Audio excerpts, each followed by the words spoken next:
Le 12 mai 2025, le procès tant attendu de Sean Diddy Combs s'est officiellement ouvert au tribunal fédéral de Manhattan.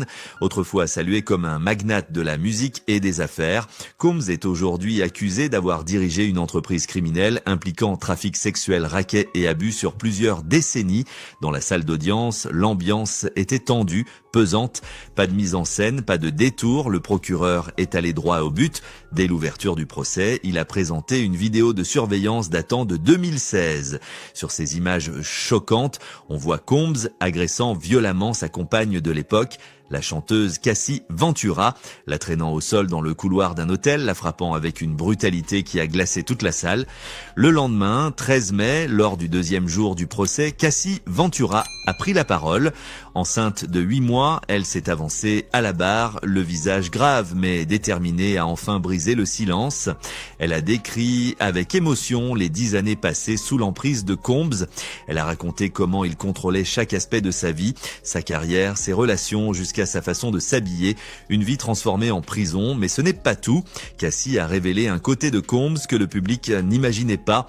Elle a parlé des fameuses soirées freak-off, des soirées privées où elle était contrainte de participer à des actes sexuels avec des escortes masculins, pendant que Combs regardait, filmait et utilisait ensuite ces images pour la manipuler et la maintenir sous contrôle. Selon elle, ces événements pouvaient durer plusieurs jours, la laissant brisée, épuisée physiquement et moralement. Son témoignage a été soutenu par Daniel Philippe, un escorte masculin qui a confirmé avoir été payé pour avoir des rapports avec Cassie sous les yeux de Combs. Il a également raconté avoir été témoin de scènes de violence où Combs agressait Cassie devant d'autres personnes, instaurant autour d'elle un climat permanent de peur et d'humiliation.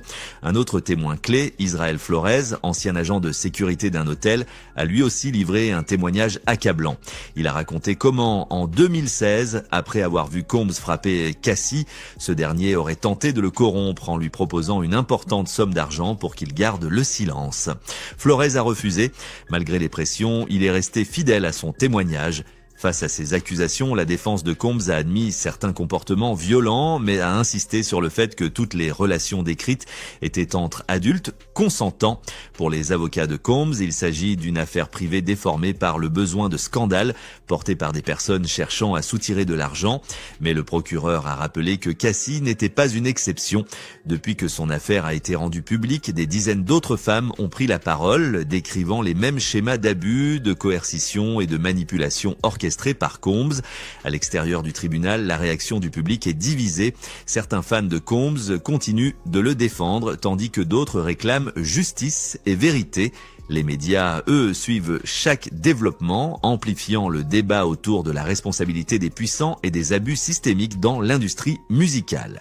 Ce procès, qui devrait durer environ 8 semaines, dépasse largement le cas de Sean Combs et il soulève des questions fondamentales sur le pouvoir, le silence imposé aux victimes et la culture de l'impunité dans le monde du divertissement.